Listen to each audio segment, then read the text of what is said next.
Salut à tous, aujourd'hui j'ai une question à vous poser.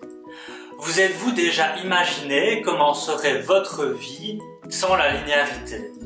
Je m'explique. Depuis les premiers apprentissages, essentiellement en primaire, nous sommes confrontés à des listes ou à des informations placées linéairement. Dictée, liste de vocabulaire. La petite enfance n'échappe pas non plus à la règle. Alors si certains arrivent à s'en sortir le plus souvent grâce à leur mémoire visuelle, d'autres, en revanche, peinent et éprouvent de grandes difficultés. Alors précisons-le tout de suite.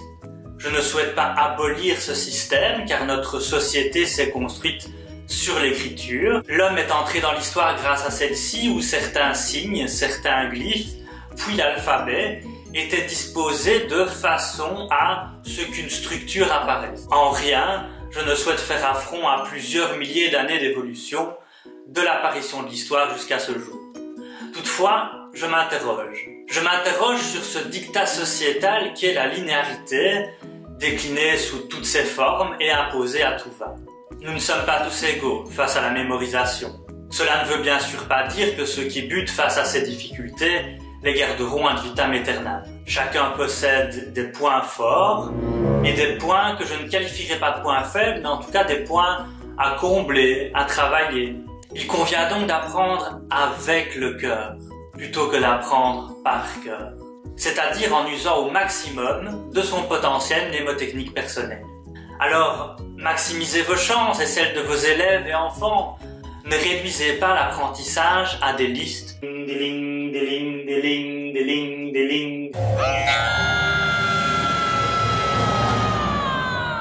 S'il est vrai pour le primaire, il en est de même pour les études supérieures et secondaires. Même dans notre vie quotidienne, notre cerveau est noyé sous une masse importante d'informations placées linéairement. Liste de courses, documents de procédure, syllabes, livres, et j'en passe. Ouvrez votre esprit à plus et élargissez votre champ d'apprentissage en utilisant plusieurs moyens d'apprendre. Si l'on varie les formes d'apprentissage, on multiplie ses chances d'acquérir les informations sur du plus long terme.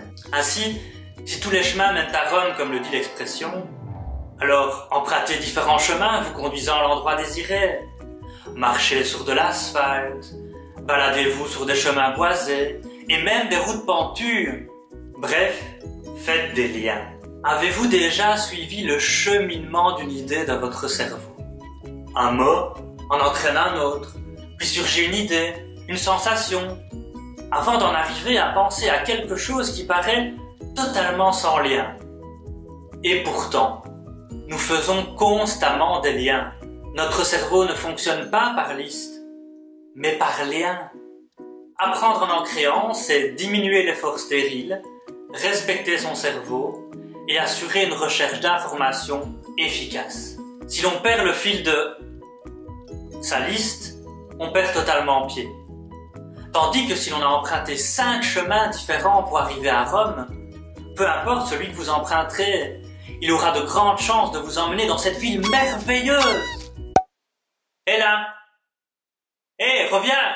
La réalité éducative sur le terrain me semble bien loin des différentes théories qui sous-tendent un programme de cours, ou même l'ensemble de la vision d'un pays en la matière.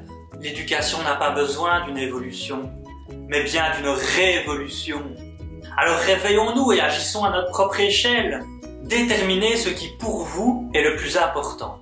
Permettre à son élève ou enfant de réussir en se respectant et en respectant son cerveau. Ou bien utiliser une façon de procéder désuète qui ne fait que meurtrir l'envie d'apprendre. Encore une fois, je le répète, la linéarité est nécessaire. Mais lorsqu'elle devient un obstacle plutôt qu'une aide, je pense qu'un grand coup de balai dans cette grande dame qui est l'éducation me semble nécessaire. Il est grand temps de se respecter, non? Vous voulez une méthode qui vous incitera à élargir l'horizon de vos apprentissages? Une méthode qui vous respecte, qui respecte vos élèves et vos enfants? Alors je vous répondrai sans hésiter le mind mapping. La carte mentale est la carte qui qui vous permettra de ne pas vous perdre dans votre vaste, très vaste esprit.